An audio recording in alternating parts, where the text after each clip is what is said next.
Hi friends, praise the Lord. నేటి tongue twister Timnath Serah యెహోషువ సొంత పట్టణం. ఇలా 5 సార్లు ఫాస్ట్గా పలకండి. యెహోవాయే రక్షణ అని అర్థమిచ్చే యెహోషువలోని విశేషాలు చూద్దాం. మొదటిది సహవాసం. యెహోషువ 1:1 వలె ప్రార్థనలో నిరంతరం దేవునితో మాట్లాడేవాడు. రెండవది దేవుని వాగ్దానం.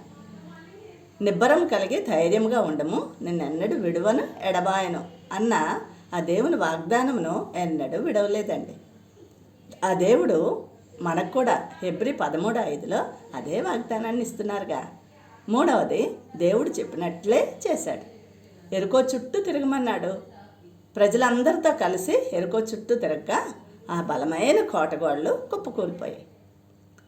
నాలుగవది, విజయ రహస్యం. ఆ యెహోవా సేనాధిపతి యెహోషువ ముందు నిలిచాడు. యెహోషువ విజయపదంలో కొనసాగాడు.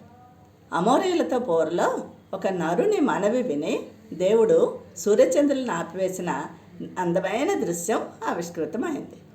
ప్రపంచంలో శాస్త్రజ్ఞులు కాలగణన చేస్తూ ఉన్నప్పుడు వారికి ఒక మిస్సింగ్ డే గురించి తలపట్టుకునే స్థితి వచ్చిందట.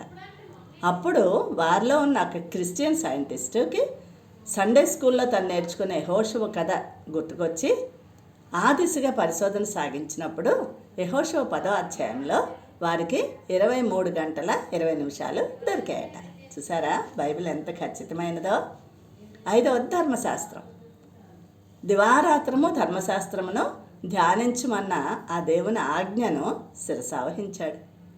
యాబాలు కొండ మీద రాళ్ల మీద ధర్మశాస్త్రమును వ్రాయించాడు. ధర్మశాస్త్రంను అందరి ఎదుట చదివి వినిపించాడు.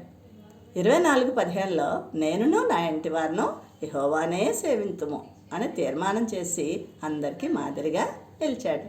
ఫ్రెండ్, మరి నీ సంగతి ఏంటి? చదువుతున్నావా బైబిల్? చేస్తున్నావా ప్రార్థన? అయితే పరలోక పట్టణం నీ సొంతమే. Thank you.